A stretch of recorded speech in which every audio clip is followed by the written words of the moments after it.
আউযু বিল্লাহি মিনাশ শাইতানির রাজিম। আসসালামু আলাইকুম ওয়া রাহমাতুল্লাহ। আমরা সবাই একটি স্লোগান লাগাই। সেই স্লোগানটি হলো আল কোরআনের আলো ঘরে ঘরে জালো। আমি আপনাদের সামনে কোরআনের দুটি আয়াত রাখব, আর এই আয়াত দুটিকে আপনারা সামনে রেখে নিজেদের ব্যক্তিত্বকে জিজ্ঞেস করবেন যে আলো আপনারা ঘরে ঘরে জ্বালানোর জন্য জীবন লাগিয়ে দিয়েছেন সেগুলি কি আসলেই কোরআনের আলো?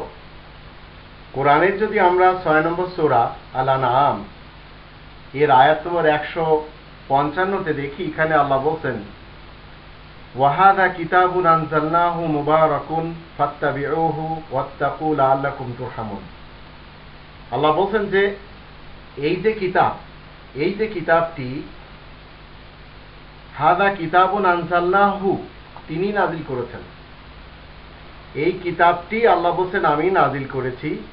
এই কিতাবটি মুবারক, ফাত্তাবিউহু, তোমরা সবাই মিলে এই একটি কিতাবের অনুসরণ করো, ওয়াত্তাকু লাআল্লাকুম তুরহামুন, এবং তার তাকওয়া অর্জন করো যেন তোমাদের উপরে রহম করা যায়।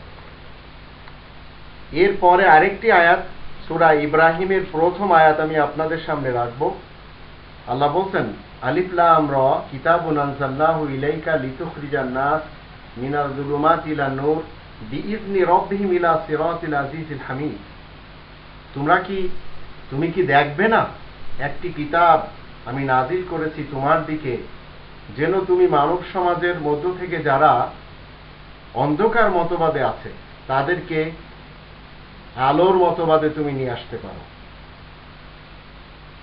মানুষের সৃষ্টিকর্তার অর্ডার মতে ইলা সিরাতিল আজিজিল হামিদ, এমন রাস্তার দিকে যে রাস্তা সবচেয়ে বেশি, যিনি প্রশংসার যোগ্য আর যিনি সবার বড় বাদশা, তার দিকে এই কোরআনের মাধ্যম দিয়ে আপনি মানুষকে নিতে পারেন। এই কথা রাসূলকে আল্লাহ বলেছেন। এখন আপনি এবং আমি আসি, যদি এই কোরআন ছেড়ে আপনি মনে করেন যে অন্য মানুষের মতবাদের আলো আপনার ঘরে জ্বালাবেন, তাহলে আপনার ঘর আলোকিত হবে না, অন্ধকার হয়ে যাবে।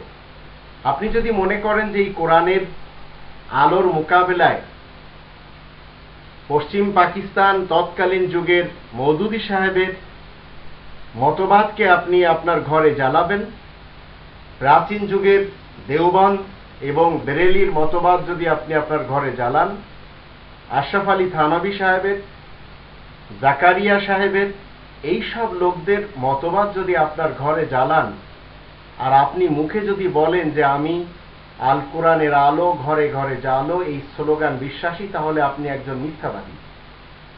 আপনার ঘরে যে সমস্ত গ্রন্থগুলি, সেই গ্রন্থগুলির লেখক কিন্তু মওদুদী সাহেব, না হয় আশরাফ আলী থানভী সাহেব, না হয় জাকারিয়া সাহেব, না হয় ইলিয়াস কাদরি সাহেব, না হয় আরো অন্যান্য লেখক।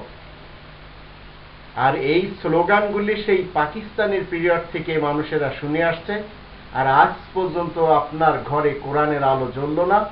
আপনার ঘর যদি তলাশ করা হয় তাহলে এই কোরআন পাওয়া যাবে না, কিন্তু পাওয়া যাবে এই মানব রচিত গ্রন্থ। এরপরেও যদি আপনি মনে করেন না এই গ্রন্থগুলি আমার ঘরে জ্বালাতে হবে, তো ৪৩ বছর পূর্বে পাকিস্তান থাকাকালীন এই দেশে জ্বালানো হয়েছিল, কোনো লাভ হয়নি। আজও জ্বালানো হচ্ছে, কোনো লাভ হচ্ছে না, শুধু মানুষ কোরআনচ্যুত হচ্ছে। তো আপনার এই স্লোগানটি যদি আপনি বিশ্বাস করেন, তাহলে মানুষের লেখা গ্রন্থ আপনার ঘর থেকে বের করে দিতে হবে। যদি আপনি দিতে পারেন তাহলে আপনার ঘরে কোরআনের আলো ঢুকবে, যদি না পারেন কখনো ঢুকবে না। এরপরেও আপনি এই দুটি আয়াত নিয়ে ৬ নম্বর সূরা আল আনআম এর ১৫৫ নম্বর আয়াত এবং ১৪ নম্বর সূরা ইব্রাহিমের প্রথম আয়াত নিয়ে একটু গবেষণা করে দেখুন কোরআন কি বলছে আর আমরা সবাই কি করছি।